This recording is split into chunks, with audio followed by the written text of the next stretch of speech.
Bon, bah, vous vous en doutez, c'est évidemment Loïc Perrin, capitaine des Verts, exclu au bout d'une demi-heure de jeu. Rien à dire, un tacle assassin sur Mbappé.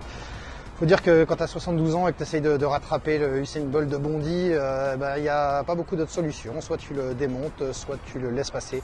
Il a pris l'option de le tacler et la cheville a tourné.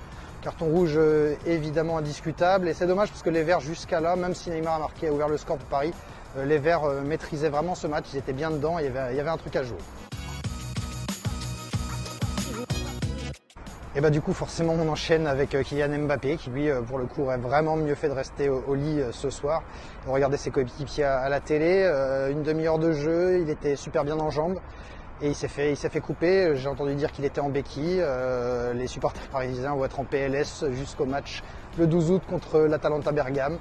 On espère qu'il sera remis d'ici là, mais c'est vraiment dommage parce que depuis le début de la reprise, depuis les matchs amicaux, on le trouvait d'une forme de malade mental et puis c'est le drame. Bon, on va pas se mentir, on n'a pas assisté au match du siècle, hein, clairement. C'était une finale de Coupe de France, ok, mais c'était surtout un match de reprise.